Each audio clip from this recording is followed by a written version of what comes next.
Hello students, welcome to RH chemistry. So ಇವತ್ತಿನ ಒಂದು ವಿಡಿಯೋದಲ್ಲಿ KE ಅವರಿಗೆ ಲಾಸ್ಟ್ ಇಯರ್ ಏನು ಆಗಿತ್ತು ಅದಕ್ಕೆ ಈ ವರ್ಷ ಏನಾದರೂ ನಿಮ್ಮಿಂದ ಸೊಲ್ಯೂಷನ್ ಸಿಗ್ತದಾ ಅನ್ನೋ ಒಂದು ಪ್ರಶ್ನೆ ನನ್ನ ಕಡೆಯಿಂದ ಕೇಳ್ತಾ ಇರುವಂಥದ್ದು. ಸೊ ಯಾಕಂತಂದರೆ ವಿದ್ಯಾರ್ಥಿಗಳು ಅಪ್ಲಿಕೇಶನ್ ಹಾಕೋದಕ್ಕೆ ಹೋದಾಗ ಇಂಥವೆಲ್ಲ ಪ್ರಾಬ್ಲಮ್ಗಳು ಬರ್ತದೆ. ಇಂತಹ ಪ್ರಾಬ್ಲಮ್ಗಳು ಬಂದರೆ ಏನು ಮಾಡಬೇಕು ಅನ್ನೋದನ್ನು ಮೊದಲೇ ಸೊಲ್ಯೂಷನನ್ನು ಕಂಡು ಹಿಡ್ಕೊಂಡು ಬಿಟ್ರು ಅಂತ ಅಂದರೆ so it is well and good. ಮತ್ತು KE ಅವರಿಗೆ ಬುದ್ಧಿ ಹೇಳುವಷ್ಟು ದೊಡ್ಡವನು ನಾನಲ್ಲ, ಬಟ್ ನಮ್ಮ ಒಂದು ಎಕ್ಸ್ಪೀರಿಯನ್ಸಲ್ಲಿ ಹಿಂದಿನ ವರ್ಷ ವಿದ್ಯಾರ್ಥಿಗಳು ಏನೆಲ್ಲ ತ್ರಾಸನ್ನು ಪಟ್ಟಿದ್ದಾರೆ ಅನ್ನೋವಂಥದ್ದನ್ನು ನೋಡಿಕೊಂಡು ಈ ವರ್ಷ ಒಂದು ಸ್ಮಾಲ್ ಅವೇರ್ನೆಸ್ಸನ್ನು ಪಾಲಕರಿಗೂ ಕೂಡ ನೀಡ್ತಾ ಇರುವಂಥದ್ದು. ಎಸ್ ಮೈ ಡಿಯರ್ ಸ್ಟೂಡೆಂಟ್ಸ್, ನಿಮಗೆಲ್ಲ ಗೊತ್ತೇ ಇದೆ KCET 2025 ಅಪ್ಲಿಕೇಶನ್ ಫಾರ್ಮ್ ಏನಿದೆ ಅದು ಬರೋ 23ನೇ ತಾರೀಕಿನಿಂದ ಬಿಡ್ತೀನಿ ಅಂತ ಹೇಳಿದ್ದಾರೆ. ಸೊ KCET ಅಷ್ಟೇ ಅಲ್ಲದೇನೆ KCET, NEET, JEE, COMEDK ಈ 4 ಎಕ್ಸಾಮಿಗೆ ಕಂಪ್ಲೀಟ್ ಗೈಡೆನ್ಸ್ ಅಪ್ಲಿಕೇಶನ್ ಫಾರ್ಮ್ ಹಾಕೋದ್ರಿಂದ ಹಿಡಿದು ಸೊ ಕೊನೆಯಲ್ಲಿ ಕೌನ್ಸಿಲಿಂಗ್ ಮುಗಿಯೋ ತನಕನೂ ಕೂಡ ಒಂದು ಹ್ಯಾಂಡ್ ಹೋಲ್ಡಿಂಗ್ ಸಪೋರ್ಟ್ ನಮ್ಮ ಕಡೆಯಿಂದ ನನ್ನ ಕಡೆಯಿಂದ ಬೇಕು ಅಂತ ಇದ್ದರೆ ನಾವು ಪರ್ಸನಲ್ ಗೈಡೆನ್ಸನ್ನು ಪ್ರೊವೈಡ್ ಮಾಡ್ತೀವಿ with the paid personal guidance. So ಅದಕ್ಕೆ ನಿಮಗೆ ಇನ್ಫಾರ್ಮೇಷನ್ ಬೇಕು ಅಂತ ಅಂದರೆ ನಾನು ಈಗ ಹೇಳುವಂಥ ನಂಬರಿಗೆ ಹಾಯ್ ಅಂಥೇಳಿ ವಾಟ್ಸಪ್ ಮೆಸೇಜ್ ಮಾಡಿ ಉಳಿದಿರುವಂಥ ಡೀಟೇಲ್ಸ್ಗಳನ್ನು ನಾನು ಕಳಿಸ್ಕೊಡ್ತೀನಿ. ಸೊ ಹಾಗೇನಾದರೂ ನಿಮಗೆ ನನ್ನ ಜೊತೆಗೆ ಮಾತಾಡಲೇಬೇಕು, ಮಾತಾಡಿಕೊಂಡು ಜಾಯ್ನ್ ಆಗ್ತೀನಿ ಅಂದರೆ ವೆಲ್ ಆ್ಯಂಡ್ ಗುಡ್. ಸೊ ಮಾತಾಡಬೇಕು ಅಂತ ಒಂದು ಮೆಸೇಜ್ ಹಾಕಿ I want to talk with RH sir ಅಂತೇಳಿ ನಾನು ನಿಮಗೆ ಕಾಲನ್ನು ಕೂಡ ಮಾಡ್ತೀವಿ, ಅಥವಾ ನೀವೇ ನನಗೆ ಕಾಲ್ ಮಾಡಿದರೂ ಕೂಡ ನಡೀತದೆ. ಸೊ ಆ ಒಂದು ನಂಬರ್ ಏನಂತಂದರೆ ಈ ಒಂದು ನಂಬರಿಗೆ 8277448606 ಈ ಒಂದು ನಂಬರಿಗೆ ಸೊ ನೀವು ಮೆಸೇಜ್ ಮಾಡ್ಬೋದು. ವಾಟ್ಸಪ್ಪಲ್ಲಿ ಮೆಸೇಜ್ ಮಾಡಿ 8277448606 ನಂಬರಿಗೆ. ಸೊ ವಾಟ್ಸಪ್ಪಲ್ಲಿ ಹಾಯ್ ಅಂತೇಳಿ ಮೆಸೇಜ್ ಮಾಡಿದರೆ ಕಂಪ್ಲೀಟ್ ಡೀಟೇಲ್ಸನ್ನು ಹೇಳ್ತೀವಿ. ಸೊ ನಿಮಗೆ ನಿಮ್ಮ ಅಪ್ಲಿಕೇಶನ್ ಫಾರ್ಮಿಂದ ಹಿಡಿದು ಕೌನ್ಸಿಲಿಂಗ್ ಮುಗಿಯೋ ತನಕ ಯಾವುದೇ ಟೆನ್ಷನ್ ಇಲ್ಲದ ಹಾಗೆ ಈ ಒಂದು ಜರ್ನಿಯಲ್ಲಿ ನಿಮ್ಮನ್ನು ಕರ್ಕೊಂಡು ಹೋಗುವಂಥ ಜವಾಬ್ದಾರಿ ನಮ್ಮದು. ಸೊ ಓನ್ಲಿ ಥಿಂಗ್ ಅಂತಂದರೆ ನಾವು ನಿಮಗೆ ಸೀಟ್ ಸಿಕ್ಕೇ ಬಿಡ್ತದೆ ಅನ್ನೋ ಗ್ಯಾರಂಟಿಯನ್ನು ಕೊಡೋದಕ್ಕೆ ಸಾಧ್ಯ ಆಗೋದಿಲ್ಲ. It is purely depending on the students performance in the exam. But I can tell you one thing that we won't give you false hopes. ಅಲ್ಲಿ ಸಿಗ್ತದ, ಇಲ್ಲಿ ಸಿಗ್ತದ, ಅದನ್ನು ಮಾಡಿ ಇದನ್ನು ಮಾಡಿ ಯಾವುದನ್ನು ಹೇಳೋದಿಲ್ಲ. ಇದ್ದಿದ್ದನ್ನು ಇದ್ದಿದ್ದ ಹಾಗೆ ನಿಮಗೆ ಮುಂದೆ ಹೇಳಿಬಿಡ್ತೀವಿ. ಸೊ ಅದರಿಂದ ಭಾಳಷ್ಟು ಜನ ಪೇರೆಂಟ್ಸ್ಗಳಿಗೆ ಕೆಲವೊಂದು ಸಾರಿ ಬೇಜಾರು ಕೂಡ ಆಗ್ತದೆ. ಬಟ್ ನಿಮ್ಮನ್ನು ಖುಷಿಪಡಿಸುವಂಥ ಯಾವುದೇ ಅವಶ್ಯಕತೆ ನಮಗಿಲ್ಲ. ಇದ್ದಿದ್ದನ್ನು ಇದ್ದಿದ್ದ ಹಾಗೆ ನಿಮ್ಮ ಮುಂದೆ ಇಡ್ತೀವಿ ಅಷ್ಟೇ. ಫೈನ್. ಸೊ ಇವತ್ತಿನ ಒಂದು ವಿಡಿಯೋದಲ್ಲಿ ನಾನು ಹೇಳೋದಕ್ಕೆ ಹೊರಟಿರುವಂಥದ್ದಂದರೆ ಸೊ ಆಲ್ರೆಡಿ 23ರಿಂದ ಏನು ಅಪ್ಲಿಕೇಶನ್ ಫಾರ್ಮ್ ಸ್ಟಾರ್ಟ್ ಆಗ್ತದೆ. ಮೊನ್ನೆ ರಿಲೀಸ್ ಮಾಡಿರುವಂಥ ನೋಟಿಫಿಕೇಷನಲ್ಲಿ KE ಅವರು ಹೇಳಿರೋದೇನಂತಂದರೆ ನಿಮ್ಮ ಸ್ಯಾಟ್ಸ್ ನಂಬರನ್ನು ನೀವು ಅಪ್ಲೈ ಮಾಡಬೇಕಾಗ್ತದೆ. ಸ್ಯಾಟ್ಸ್ ನಂಬರ್ನ ಹಾಕಿದ ತಕ್ಷಣ ಎಲ್ಲ ಇನ್ಫಾರ್ಮೇಷನ್ ನೀವು ಸ್ಕೂಲ್ ಕಲ್ತಿರುವಂಥದ್ದು, ಕಾಲೇಜ್ ಕಲಿತಾ ಇರುವಂಥದ್ದು ಇವೆಲ್ಲವನ್ನು ಆಟೋಮೆಟಿಕಲಿ ನಾವು ಫೆಚ್ ಮಾಡ್ತೀವಿ ಅಂತ ಹೇಳಿದ್ದಾರೆ. ಬಟ್ ಈ ಸ್ಯಾಟ್ಸ್ ಅನ್ನೋ ಒಂದು ಸಮುದ್ರ ಏನಿದೆ, ಸ್ಟೂಡೆಂಟ್ ಅಚೀವ್ಮೆಂಟ್ ಟ್ರ್ಯಾಕಿಂಗ್ ಸಿಸ್ಟಮ್ ಅಂತ ನಾವೇನು ಕರಿತೀವಿ, ಸ್ಯಾಟ್ಸ್ ಅನ್ನೋ ಸಮುದ್ರದಲ್ಲಿ ಬಹಳಷ್ಟು ತಪ್ಪುಗಳು ಇದೆ. ರೈಟ್? ಸೊ ಈ ಒಂದು ತಪ್ಪುಗಳು ಏನು ಆಗಬಹುದು, ವಿದ್ಯಾರ್ಥಿಗಳಿಗೆ ಏನು ಫೇಸ್ ಆಗಬಹುದು ಅನ್ನೋದನ್ನು ಹೇಳ್ತಾ ಇದ್ದೀನಿ. ಬಟ್ ನನ್ನ ಒಂದು ಕ್ವಶನ್ ಅಷ್ಟೇ, ಸ್ಯಾಟ್ಸಿಂದ ಈ ವರ್ಷನೂ ಪ್ರಾಬ್ಲಮ್ಗಳು ಆಗೇ ಆಗ್ತದೆ. ಬಟ್ ಈ ಪ್ರಾಬ್ಲಮ್ಗಳು ಬಂದಾಗ ಈ ವರ್ಷ KE ಅವ್ರ ಹತ್ರ ಏನಾದರೂ ಸೊಲ್ಯೂಷನ್ ಇದೆಯಾ? ಸೊ ಕಾದು ನೋಡೋಣಂತೆ. ಬಟ್ ಏನೆಲ್ಲ ಪ್ರಾಬ್ಲಮ್ಗಳು ಬರ್ಬೋದು ಒಂದು ಎಕ್ಸಾಂಪಲ್ ಹೇಳ್ತೀನಿ. ಸೊ ಯಾವ್ಯಾವ ವಿದ್ಯಾರ್ಥಿಗಳು ಫ್ರೆಷರ್ಸ್ ಇದ್ದೀರಿ ಅಂಥವರ ಅಪಾರ ID ಇನ್ನೂ ಕೂಡ ಭಾಳಷ್ಟು ಮಂದಿಗೆ ಬರ್ತಾ ಇಲ್ಲ. ಯಾಕೆ ಅಂತ ಅಂದರೆ UDIAS-ಇಂದ ನಿಮ್ಮ ಇನ್ಫಾರ್ಮೇಷನನ್ನು ಫೆಚ್ ಮಾಡ್ಕೊಳ್ಳೋದಕ್ಕೆ ಕಾಲೇಜುಗಳಿಗೆ, PU ಕಾಲೇಜುಗಳಿಗೆ ಸಾಧ್ಯ ಆಗ್ತಾ ಇಲ್ಲ. ಟೆಕ್ನಿಕಲ್ ಪ್ರಾಬ್ಲಮ್ಸ್ಗಳು ಬರ್ತಾ ಇದೆ. ಸೊ ಅದಕ್ಕೆ PU ಬೋರ್ಡ್ ಕಡೆಯಿಂದ BEO ಆಫೀಸಿಗೆ ಹೋಗಿ ಭೇಟಿಯಾಗಿ ಅಥವಾ ಬೇರೆ ಬೇರೆ BRC ಅವ್ರನ್ನ ಭೇಟಿಯಾಗಿ ಎಲ್ಲ ಇನ್ಫಾರ್ಮೇಷನ್ನು, ಇನ್ಸ್ಟ್ರಕ್ಷನ್ಸ್ಗಳು ಬರ್ತಾ ಇದೆ. ಬಟ್ ಏನು ಅವರು ಫೇಸ್ ಮಾಡ್ತಾ ಇದ್ದಾರೆ ಅಂತ ಅಂದರೆ ಸೇಮ್ ಥಿಂಗ್ ನೀವು ಇಲ್ಲಿ ಸ್ಯಾಟ್ಸ್ ನಂಬರ್ನ ಹಾಕಿದಾಗಲೂ ಕೂಡ ನಿಮಗೆ ಫೇಸ್ ಆಗ್ತದೆ. ಏನು ಅಂತ ಅಂದರೆ ಒಂದು ಪಾಯಿಂಟನ್ನು ಅರ್ಥ ಮಾಡ್ಕೊಳ್ಳಿ. ಈ ಸ್ಯಾಟ್ಸ್ ಅನ್ನೋ ಒಂದು ಸಿಸ್ಟಮ್ ಸ್ಟಾರ್ಟ್ ಆದಾಗ ಮೇ ಬಿ ವಿದ್ಯಾರ್ಥಿಗಳು 3ನೇ ಕ್ಲಾಸೋ 4ನೇ ಕ್ಲಾಸೋ ಇದ್ದಾಗ ಸ್ಟಾರ್ಟ್ ಆಗಿದೆ. ಈ ವರ್ಷ ಏನು ನೀಟ್ ಎಕ್ಸಾಮ್ ಬರೀತಾರೆ ಅಂತಹ ವಿದ್ಯಾರ್ಥಿಗಳು 3 ಅಥವಾ 4ನೇ ತರಗತಿಯಲ್ಲಿದ್ದಾಗ ಈ ಸ್ಯಾಟ್ ಸಿಸ್ಟಮನ್ನು ಇಂಟ್ರೊಡ್ಯೂಸ್ ಮಾಡಿದ್ದಿದೆ. ಸೊ ಏನಾಗ್ಬಿಡ್ತದೆ, ಮೊದಲು ಸ್ಯಾಟ್ಸಲ್ಲಿ ನಿಮ್ಮ ಇನ್ಫಾರ್ಮೇಷನನ್ನು ಎಂಟ್ರಿ ಮಾಡಬೇಕಾದ್ರೆ ಆ ಒಂದು ಸ್ಕೂಲಲ್ಲಿ ಇರುವಂತಹ ಅಟೆಂಡರ್ಸ್ಗಳು ಅಂದರೆ ಆಪರೇಟರ್ಸ್ಗಳು, ಕಂಪ್ಯೂಟರ್ ಆಪರೇಟರ್ಸ್ಗಳು ಏನು ಮಾಡಿರ್ತಾರೆ ಅಂದರೆ ಯಾವ ನಿಮ್ಮ ಹೆಸರನ್ನು ನೀವು ಫಸ್ಟ್ ಟೈಮ್ ಹೇಳಿರ್ತೀರಿ ಅಥವಾ ಎಲ್ಲೋ ಬರೆದು ಕೊಟ್ಟಿರ್ತೀರಿ ಅದನ್ನು ಡೈರೆಕ್ಟಾಗಿ ಎಂಟ್ರಿ ಮಾಡಿಬಿಟ್ಟಿರ್ತಾರೆ. ಅವರದ್ದು ತಪ್ಪು ಅಂತ ನಾನು ಈಗ ಹೇಳ್ತಾ ಇಲ್ಲ. ಯಾಕಂತಂದರೆ ಈ ಸ್ಯಾಟ್ಸಿನ ಇಂಪಾರ್ಟೆನ್ಸು ಫಸ್ಟ್ ಟೈಮ್ ಸ್ಟಾರ್ಟ್ ಆದಾಗ, ಯಾವುದೇ ಒಂದು ಪ್ರೊಸೆಸ್ ಫಸ್ಟ್ ಟೈಮ್ ಸ್ಟಾರ್ಟ್ ಆದಾಗ ಅದು ಇಷ್ಟು ಇಂಪಾರ್ಟೆನ್ಸ್ ಪಡ್ಕೊಳ್ತದ ಫ್ಯೂಚರಲ್ಲಿ ಅನ್ನೋ ಒಂದು ಲಕ್ಷ್ಯ ವಿದ್ಯಾರ್ಥಿ ಆ ಒಂದು ಆಪರೇಟರ್ಸ್ಗಳಿಗೆ ಇರೋದಿಲ್ಲ. ರೈಟ್?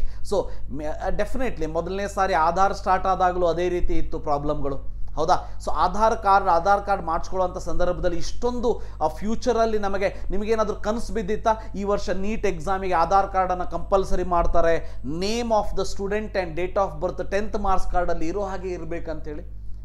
ಯಾವುದೋ ಸ್ಕೂಲಲ್ಲಿ ನನಗೆ ನಾಳೆ ಆಧಾರ್ ಕಾರ್ಡ್ ತಂದು ಕೊಡಪ್ಪ ಅಂತ ಹೇಳಿದರು, ಪೇರೆಂಟ್ಸ್ಗಳು ಮಕ್ಕಳನ್ನ ಕರ್ಕೊಂಡು ಆ ಹತ್ತಿರದ ಆಧಾರ್ ಸೆಂಟರಿಗೆ ಹೋದರು, ಆಧಾರ್ ಕಾರ್ಡಿಗೆ ಅಪ್ಲೈ ಮಾಡಿದರು, ಆಧಾರ್ ಕಾರ್ಡ್ ಒಂದು ವಾರದಲ್ಲಿ ಬಂತು, ತೊಗೊಂಡೋಗಿ ಸ್ಕೂಲಲ್ಲಿ ಕೊಟ್ರಿ. ಬಟ್ ಈ ರೀತಿ ನೀಟು CET ಫಾರ್ಮಿಗೆ ಬೇಕಾಗ್ತದ ಅನ್ನೋ ಒಂದು ಅವೇರ್ನೆಸ್ ಆವಾಗ ಇರೋದಿಲ್ಲ. That is common at that time. ಇದೇ ರೀತಿ ಸ್ಯಾಟ್ ಸ್ಟಾರ್ಟ್ ಆದಾಗಲೂ ಕೂಡ ವಿದ್ಯಾರ್ಥಿಗಳ ಎಂಟ್ರಿಯನ್ನು ಏನು ವಿದ್ಯಾರ್ಥಿ ಅಲ್ಲಿ ಆಪರೇಟರ್ಸ್ಗಳು ಅಥವಾ ಟೀಚರ್ಸ್ಗಳೇ ಮಾಡಿದ್ರು, ಅವರಿಗೆ ಇದರ ಇಂಪಾರ್ಟೆನ್ಸ್ ಗೊತ್ತಿರಲಿಲ್ಲ, ಒಂದು ಹೆಸರನ್ನು ಎಂಟ್ರಿ ಮಾಡಿದರು. ಅದಾದ ಮೇಲೆ ನೀವು ಮುಂದೆ ಕ್ಲಾಸಿಂದ ಕ್ಲಾಸಿಗೆ ಬರ್ತಾ ಹೋದಾಗ, ಸೊ ಪ್ರೈಮರಿಯಿಂದ ಹೈಸ್ಕೂಲ್ ಬಂದ್ರಿ, ಹೈಸ್ಕೂಲಲ್ಲಿ 10th ಮಾರ್ಕ್ಸ್ ಕಾರ್ಡಲ್ಲಿ ಬೇರೆಯದ್ದೋ ನೇಮ್ ಬಂತು. ಸೊ ಅದರಿಂದ PUCಗೆ ಬಂದಾಗ PUCಯಲ್ಲಿ ಬೇರೆಯದೋ ನೇಮ್ ಆಯಿತು. ಸೊ ಏನೋ ಇದರಲ್ಲಿ ಏನಾಗ್ತದೆ ಅಂದರೆ, ಯಾವುದೋ ಒಂದು ಇನಿಷಿಯಲ್ ನಿಮ್ಮ ಒಂದು ಹೆಸರಲ್ಲಿ ಸೇರಿಸ್ಕೊಂಡ್ರು ಕೂಡ ರಾಂಗ್ ಆಗ್ತದೆ. ಈಗ ನೋಡಿ, ಫಾರ್ ಎಕ್ಸಾಂಪಲ್ ರಾಘವೇಂದ್ರ ಹೆಗಡೆ.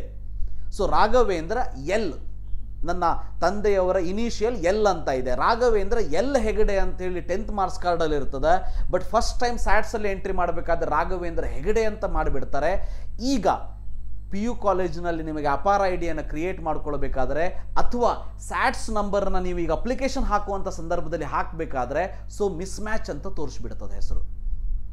ಹೀಗೆ ಮಿಸ್ ಮ್ಯಾಚ್ ಅಂತೇಳಿ ಭಾಳಷ್ಟು ಜನ ವಿದ್ಯಾರ್ಥಿಗಳಿಗೆ ಬರ್ತದೆ. ಬಟ್ ಇದಕ್ಕೆ KE ಅವರು ಸೊಲ್ಯೂಷನ್ ಆಲ್ರೆಡಿ ಕಂಡು ಹಿಡ್ಕೊಂಡಿರ್ಬೋದು ಅಂತ ಅಂದ್ಕೊಳ್ತೀನಿ. ಬಟ್ ಯಾವುದೇ ಪ್ರಾಬ್ಲಮ್ ಆಗದೇ ರೀತಿಯಲ್ಲಿ ಅಪ್ಲಿಕೇಶನ್ ಆಗುವ ಹಾಗೆ ಆಗಲಿ. ಇದೇ ರೀತಿ ಲಾಸ್ಟ್ ಇಯರ್ ಕೂಡ ಆಗಿತ್ತು. ಇನಿಷಿಯಲಿ ಸ್ಯಾಟ್ಸ್ ಹಾಕಿದಾಗ ಪ್ರಾಬ್ಲಮ್ಗಳು ಬಂತು.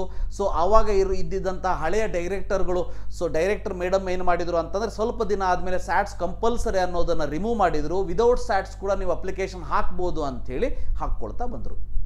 ಬಟ್ ಅಷ್ಟರೊಳಗೆ ನಮ್ಮ ವಿದ್ಯಾರ್ಥಿಗಳು ಮತ್ತು ಪಾಲಕರು ಎಷ್ಟು ಕಷ್ಟವನ್ನು ಅನುಭವಿಸಿದ್ರು ಅಥವಾ ಟೆನ್ಷನ್ನನ್ನು ಅನುಭವಿಸಬೇಕಾಗಿತ್ತು, ಅಷ್ಟು ಆಗಿಬಿಟ್ಟಿತ್ತು.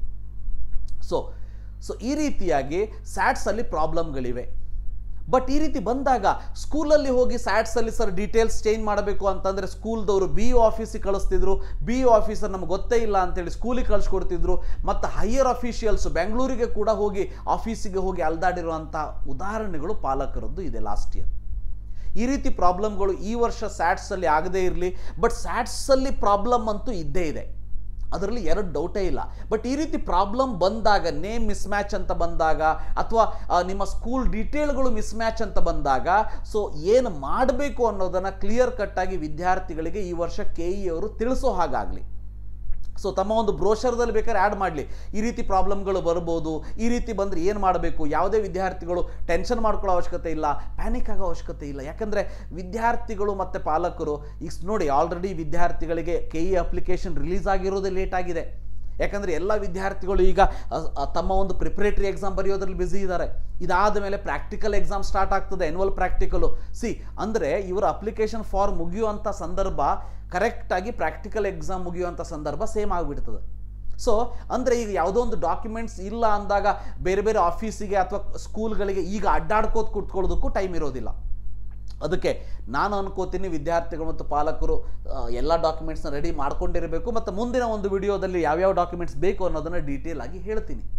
ಬಟ್ ಈ ಒಂದು ವಿಡಿಯೋದಲ್ಲಿ ನಾನು ಹೇಳ್ತಾ ಇರೋದಿಷ್ಟೇ, ಸ್ಯಾಟ್ಸಲ್ಲಿ ಪ್ರಾಬ್ಲಮ್ ಬಂದಾಗ ಈ ವರ್ಷ ಏನಾದರೂ ಸೊಲ್ಯೂಷನ್ KE ಅವರು ರೆಡಿ ಮಾಡ್ಕೊಂಡಿಲ್ಲ ಅಂದರೆ ದಯವಿಟ್ಟು ಮಾಡಿಕೊಳ್ಳಿ. ಸೊ ಯಾಕಂದರೆ ಈ ರೀತಿ ಪ್ರಾಬ್ಲಮ್ಗಳು ಬಂದೇ ಬರ್ತದೆ.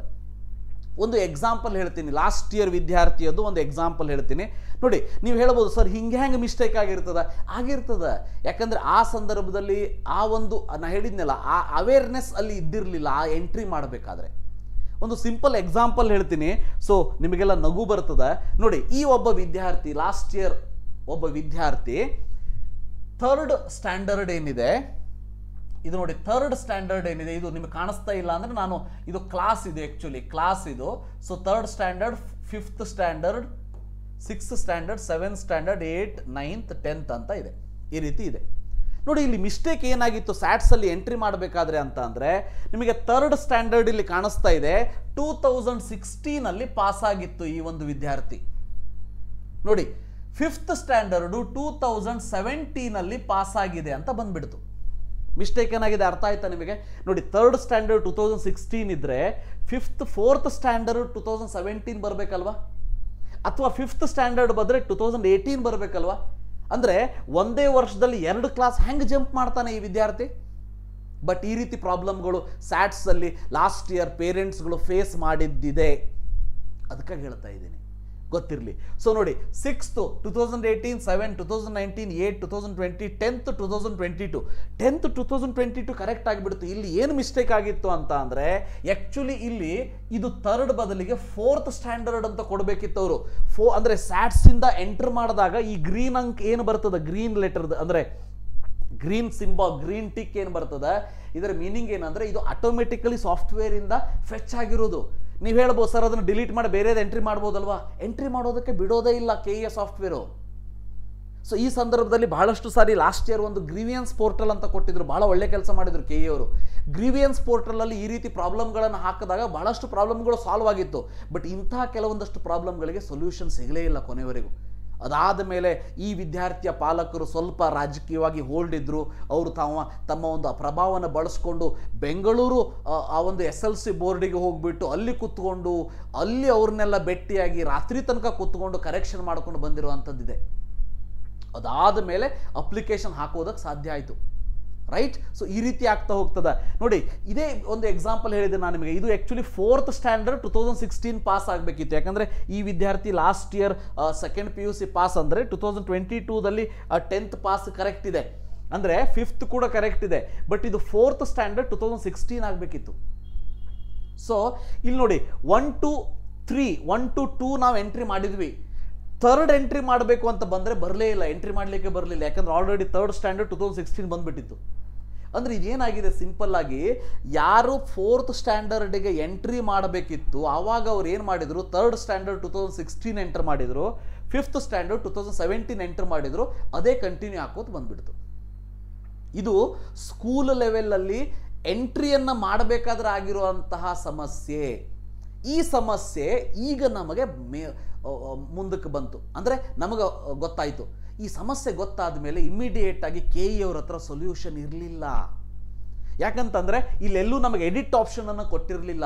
ಅಟ್ಲೀಸ್ಟ್ KE ಅವರು ಈ ವರ್ಷ ಇಲ್ಲೊಂದು ಎಡಿಟ್ ಆಪ್ಷನ್ನ ಪ್ರೊವೈಡ್ ಮಾಡಿ. ಈ ರೀತಿಯಾಗಿ ರಾಂಗ್ ಇದ್ದರೆ, ಸೊ ಇದನ್ನು ವೆರಿ ಸಿಂಪಲ್, ನನಗೆ 5th ಇಂದ 10th ಕರೆಕ್ಟ್ ಇತ್ತು, 3rd ಒಂದು ಡಿಲೀಟ್ ಮಾಡೋದಕ್ಕೆ ಆಪ್ಷನ್ ಕೊಟ್ಬಿಟ್ಟಿದ್ರೆ 3rd ಡಿಲೀಟ್ ಮಾಡಿ ಇಲ್ಲಿ 4th ಅಂತ ಹಾಕಿಬಿಟ್ಟು ಎಲ್ಲವನ್ನು ಕರೆಕ್ಟ್ ಹಾಕಿಬಿಡ್ತಿದ್ದೆ. ಸೊ ಈ ಆಪ್ಷನ್ ಕೊಡ್ಬೋದಿತ್ತು KE ಅವರು, ಕೊಟ್ಟಿದ್ರೆ ಏನು ಲಾಸ್ ಅಂತೂ ಇರಲಿಲ್ಲ. ಯಾಕಂತಂದರೆ ವಿದ್ಯಾರ್ಥಿಗಳು ರಾಂಗ್ ಎಂಟ್ರಿ ಅಂತೂ ಮಾಡೋದಿಲ್ಲ. ರಾಂಗ್ ಎಂಟ್ರಿ ಮಾಡಿದರೆ ಡಾಕ್ಯುಮೆಂಟ್ ವೆರಿಫಿಕೇಷನ್ ಸಮಯದಲ್ಲಿ ಗೊತ್ತಾಗ್ಬಿಡ್ತದ, ಅಲ್ಲಿ ರಾಂಗ್ ಅಂತ ಗೊತ್ತಾಗ್ತದೆ. ರಾಂಗ್ ಅಂತ ಗೊತ್ತಾದರೆ ಅವನ ಕ್ಯಾಂಡಿಡೇಟ್ಸನ್ನು ಬೇಕಾದ್ರೆ ಕ್ಯಾನ್ಸಲ್ ಮಾಡಲಿ ಅಲ್ಲ ಅಪ್ಲಿಕೇಶನನ್ನು. ಯಾಕಂದ್ರೆ ವಿದ್ಯಾರ್ಥಿಗಳು ಮತ್ತು ಪಾಲಕರು ರಿಸ್ಕ್ ತಗೊಳ್ಳೋದಿಲ್ಲ ರಾಂಗ್ ಎಂಟ್ರಿ ಮಾಡೋದು. ಬಟ್ ಇರೋದನ್ನು ಕರೆಕ್ಟ್ ಎಂಟ್ರಿ ಮಾಡೋದಕ್ಕೆ ನಮಗಿಲ್ಲ ಅವಕಾಶ ಇರಲಿಲ್ಲ. ಸೊ ಅದಕ್ಕಾಗಿ ನಾನು ಹೇಳ್ತಾ ಇರೋದು, ಈ ರೀತಿ ಬಂದಾಗ ಅಟ್ಲೀಸ್ಟ್ ಎಡಿಟ್ ಆಪ್ಷನನ್ನು ಇಲ್ಲಿ ಪ್ರೊವೈಡ್ ಮಾಡಿ. ಸೊ ಸ್ಯಾಟ್ಸಲ್ಲಿ ಮೇನ್ ಆಗೋದೇ ಈ ಪ್ರಾಬ್ಲಮ್ಮು. ಒಂದು ನೇಮ್ ಮಿಸ್ ಮ್ಯಾಚು, ನಾನು ಹೇಳಿದ್ನಲ್ಲ ರಾಘವೇಂದ್ರ ಹೆಗಡೆ ಅಂತೇಳಿ ಅಲ್ಲಿ ಎಂಟ್ರಿ ಮಾಡಿಬಿಡ್ತಾರೆ. 10th ಮಾರ್ಕ್ಸ್ ಕಾರ್ಡಲ್ಲಿ ರಾಘವೇಂದ್ರ ಎಲ್ ಹೆಗಡೆ ಅಂತ ಇರ್ತದೆ. ನಿಮ್ಮ 10th ಮಾರ್ಕ್ಸ್ ಕಾರ್ಡಿನ ರಿಜಿಸ್ಟರ್ ನಂಬರ್ನ ಹಾಕಬೇಕು, ಅಪ್ಲಿಕೇಶನ್ ಹಾಕಬೇಕಾದ್ರೆ ಅದನ್ನು ಹಾಕಿದಾಗ ಆಟೋಮೆಟಿಕಲಿ ಡೀಟೇಲ್ಸ್ ಫೆಚ್ ಆಗ್ತದೆ. ಸೊ ರಾಘವೇಂದ್ರ ಹೆಗಡೆ ಅಂತಲೇ ಫೆಚ್ ಆಗ್ತದೆ. ಬಟ್ ಕೆಳಗಡೆ ಸ್ಯಾಟ್ಸ್ ನಂಬರ್ ಕೇಳ್ತಾರೆ, ಅದನ್ನು ಎಂಟ್ರಿ ಮಾಡಿದ ತಕ್ಷಣ ನೇಮ್ ಮಿಸ್ ಮ್ಯಾಚ್ ತೋರಿಸ್ಬಿಡ್ತದೆ. ಮುಂದೆ ನಿಮಗೆ ಅಪ್ಲಿಕೇಶನ್ ಫಾರ್ಮನ್ನು ಹಾಕೋದಕ್ಕೆ ಸಾಧ್ಯ ಆಗೋದಿಲ್ಲ, ಅಲ್ಲಿಗೆ ಸ್ಟಾಪ್ ಆಗಿಬಿಡ್ತದೆ. ಸೊ ಆವಾಗ ನೀವೇನು ಮಾಡಬೇಕು, ಮತ್ತು ಸ್ಕೂಲಿಗೆ ಭೇಟಿ ಆಗಬೇಕು. ಆ ಸ್ಯಾಟ್ಸ್ ಸ್ಟಾರ್ಟ್ ಆದಾಗ ಹೆಸರೇನು ಹಾಕಿದ್ರು ಅದನ್ನು ರಾಘವೇಂದ್ರ ಎಲ್ ಅಂತ ಏನು ಇನಿಷಿಯಲ್ ಇದೆ ಅದನ್ನು ತೆಗೆಸಬೇಕು. ಅದನ್ನು ತೆಗೆಸೋದಕ್ಕೆ ಸ್ಕೂಲಲ್ಲಿ ಡೈರೆಕ್ಟಾಗಿ ಅವರು ತೆಗೆಯೋದಿಲ್ಲ, BO ಆಫೀಸಿಗೆ ಹೋಗಿ ಪರ್ಮಿಷನ್ ತೊಗೊಳ್ಳಿ ಅಂತಾರೆ. BO ಆಫೀಸಿಗೆ ಹೋದ್ರೆ ಸ್ಕೂಲಿಗೆ ಹೋಗಿ ಅಂತ ಹೇಳ್ತಾರೆ. ಅಂದರೆ ಸ್ಟೂಡೆಂಟ್ ಫ್ರೆಂಡ್ಲಿಯಾಗಿ, ಪೇರೆಂಟ್ಸ್ ಫ್ರೆಂಡ್ಲಿಯಾಗಿ ಯಾವ ಸಿಸ್ಟಮ್ಗಳು ವರ್ಕ್ ಆಗೋದೇ ಇಲ್ಲ ಆ ಸಂದರ್ಭದಲ್ಲಿ. ಸೊ ಸುಮ್ಮನೆ ಟೆನ್ಷನ್ ತೊಗೋತಾರೆ, ಪ್ಯಾನಿಕ್ ಆಗ್ತಾರೆ. ಸೊ ಅದಕ್ಕಾಗಿ ಅಂತಹ ಸಂದರ್ಭಗಳು ಬಂದಾಗ KE ಅವರ ಕಡೆಯಿಂದ ಆದಷ್ಟು ಬೇಗ ಸೊಲ್ಯೂಷನ್ ಸಿಗೋ ಹಾಗೆ ಆಗಲಿ. ಸೊ ನಮ್ಮ ಪ್ರಸನ್ನ ಸರ್ ಅವರ ಅಧ್ಯಕ್ಷತೆಯಲ್ಲಿ ಡೈರೆಕ್ಟರ್ ಆದ ಮೇಲೆ ಭಾಳಷ್ಟು ಚೇಂಜಸ್ಗಳನ್ನು ಮಾಡಿದ್ದಾರೆ KEಯಲ್ಲಿ. ಬಹಳ ಒಳ್ಳೆಯ ವಿಚಾರ. Definitely we will appreciate the sir. So ನಮ್ಮ ಸರಿಗೆ ರಿಕ್ವೆಸ್ಟ್ ಇಷ್ಟೇ, ಪ್ರಸನ್ನ ಸರ್ ಇಂತಹ ಪ್ರಾಬ್ಲಮ್ಗಳು ಬಂದಾಗ ಕೆ ಇ ಅವರು ಒಂದು ಸೊಲ್ಯೂಷನನ್ನು ಈ ವರ್ಷ ಕೊಡೋ ಹಾಗಾಗಲಿ. ಆಲ್ರೆಡಿ ಇದಕ್ಕೆ ಅವರು ಲಾಸ್ಟ್ ಇಯರ್ ಪ್ರಾಬ್ಲಮ್ಗಳನ್ನು ಥಿಂಕ್ ಮಾಡಿ ಸೊಲ್ಯೂಷನನ್ನು ಫ್ರೇಮ್ ಮಾಡಿರ್ತಾರೆ. ಬಟ್ ಆದರೂ ಕೂಡ ನನ್ನ ಜವಾಬ್ದಾರಿ ಪಾಲಕರಿಗೆ ಏನಾಗಬಹುದು ಅನ್ನೋದರ ಒಂದು ಅವೇರ್ನೆಸ್ಸನ್ನು ನಾನು ಈಗ ಹೇಳ್ತಾ ಇರುವಂಥದ್ದು ಅಷ್ಟೇ. ಸೊ ಈ ರೀತಿ ಪ್ರಾಬ್ಲಮ್ಗಳು ಸ್ಯಾಟ್ಸಿಂದ ಆಗ್ತದೆ, ನೇಮ್ ಮಿಸ್ ಮ್ಯಾಚ್ ಬರ್ತದೆ, ಕಲ್ತಿರುವಂಥ ಕ್ಲಾಸ್ ಮಿಸ್ ಮ್ಯಾಚ್ ಬರ್ತದೆ, ಇವೆಲ್ಲ ಪ್ರಾಬ್ಲಮ್ಗಳು ಸ್ಯಾಟ್ಸಿಂದ ಆಗ್ತದೆ. ಯಾಕಂದರೆ ಉಳಿದಿರೋದು ಪ್ರಾಬ್ಲಮ್ ಆಗೋದಿಲ್ಲ, ಯಾಕಂದರೆ ಉಳಿದಿದ್ದೆಲ್ಲ ನಾವು ಎಂಟ್ರಿ ಮಾಡಬೇಕು. ಈಗ ಆರ್ ಡಿ ನಂಬರ್ ಆಗಲಿ ಇವೆಲ್ಲ ನಾವು ಎಂಟ್ರಿ ಮಾಡಬೇಕು. ಬಟ್ ಸ್ಯಾಟ್ಸ್ ಡೀಟೇಲ್ಸ್ ಏನಿದೆ ಸ್ಯಾಟ್ಸ್ ನಂಬರನ್ನು ಹಾಕಿದ ತಕ್ಷಣ ಫೆಚ್ ಆಗಿಬಿಡ್ತದೆ, ರೈಟ್? ಸೊ ಸ್ಯಾಟ್ಸ್ ನಂಬರ್ ಕೆಲವೊಂದಷ್ಟು ಸ್ಟೂಡೆಂಟ್ಸ್ಗಳು ಹೇಳ್ಬೋದು, ಸರ್ ನಂದು CBSE ಇದೆ. ಇಲ್ಲ, ಡೆಫಿನೆಟ್ಲಿ ಗೊತ್ತಿರಲಿ, ನಿಮ್ಮದು ಔಟ್ ಆಫ್ ಕರ್ನಾಟಕ ಏನಾದರೂ ನೀವು ಕಲ್ತಿದ್ರೆ ಮಾತ್ರ ಇರೋದಿಲ್ವೇ ಹೊರತು ಬೇರೆ ಎಲ್ಲ ಕೇಸಲ್ಲಿ ಕರ್ನಾಟಕದಲ್ಲಿ ಈವನ್ 1 ವರ್ಷ ಕಲ್ತಿದ್ರು ಕೂಡ ಕರ್ನಾಟಕದ ಎಜುಕೇಷನ್ ಸಿಸ್ಟಮಲ್ಲಿ ಇದನ್ನು ಕಂಪಲ್ಸರಿ ಮಾಡಿದ್ದಾರೆ. ನಿಮಗೆ ನಿಮ್ಮ SSLC TCಯಲ್ಲಿ ಇದು ಮೆನ್ಷನ್ ಇರ್ತದೆ. ಅದು ಇಲ್ಲ ಅಂದರೆ ಸ್ಕೂಲಿಗೆ ಹೋಗಿ ತಗೊಳ್ಳಿ. ಒಂದೊಮ್ಮೆ ಸ್ಕೂಲಲ್ಲಿ ಸಿಗಲೇ ಇಲ್ಲ ಅಂದರೆ PUCಯಲ್ಲಿ ಸ್ಯಾಟ್ಸ್ ನಂಬರ್ ಇದ್ದೇ ಇರ್ತದೆ. ಆ ನಂಬರ್ನ ಹಾಕಿನೂ ಕೂಡ ನಾವು ಅಪ್ಲಿಕೇಶನ್ನ ಕಂಪ್ಲೀಟ್ ಮಾಡಬಹುದು. ಆದರೆ ಫಸ್ಟ್ ಪ್ರಿಯಾರಿಟಿ ಸ್ಕೂಲಿಂದೇ ಸ್ಯಾಟ್ಸ್ ನಂಬರ್ ಹಾಕಬೇಕು. ಯಾರಿಗೆ ಸ್ಕೂಲಲ್ಲಿ ಸ್ಯಾಟ್ಸ್ ನಂಬರೇ ಇಲ್ಲ ಅವರಿಗೆ PUCಯಲ್ಲಿ ಬೇರೆದು ಕೊಟ್ಟಿರ್ತಾರೆ. ಯಾರಿಗೆ ಸ್ಕೂಲಲ್ಲಿ ಸ್ಯಾಟ್ಸ್ ನಂಬರ್ ಇರ್ತದೆ ಅದೇ ಸ್ಯಾಟ್ಸ್ ನಂಬರ್, ಸೇಮ್ ಸ್ಯಾಟ್ಸ್ ನಂಬರ್ಸ್ ನಿಮಗೆ PU ಬೋರ್ಡಲ್ಲೂ ಕೂಡ ಇರ್ತದೆ ಅನ್ನೋದು ಗೊತ್ತಿಲ್ಲ, ನಂಬರ್ ಚೇಂಜ್ ಆಗೋದಿಲ್ಲ. ಅದಕ್ಕಾಗಿ ನಿಮ್ಮ TCಯನ್ನು ಚೆಕ್ ಮಾಡ್ಕೊಳ್ಳಿ, ಅದರಲ್ಲಿ ಒಂದು ಸ್ಯಾಟ್ಸ್ ನಂಬರ್ ಕೊಟ್ಟಿರ್ತಾರೆ. ಆ ಸ್ಯಾಟ್ಸ್ ನಂಬರ್ನ ಹಾಕಿಬಿಟ್ಟು ಅಪ್ಲಿಕೇಶನ್ನ ಕಂಪ್ಲೀಟ್ ಮಾಡಬೇಕು. ಸೊ 23ರಿಂದ ಅಪ್ಲಿಕೇಶನ್ ಸ್ಟಾರ್ಟ್ ಆದಮೇಲೆ ಡೀಟೇಲ್ ಆಗಿ ಏನು ಮಾಡಬೇಕು ಅನ್ನೋದನ್ನು ಹೇಳ್ತೀನಿ. ಬಟ್ ಕೆಲವೊಂದಷ್ಟು ಇನ್ಫಾರ್ಮೇಷನ್ ನಾವು ನಮ್ಮ ಪೇಯ್ಡ್ ಕೌನ್ಸಿಲಿಂಗ್ ಬ್ಯಾಚಲ್ಲಿ ಮಾತ್ರ ಹೇಳ್ತೀವಿ, ಯೂಟ್ಯೂಬಲ್ಲಿ ಹೇಳೋದಕ್ಕೆ ಸಾಧ್ಯ ಆಗೋದಿಲ್ಲ.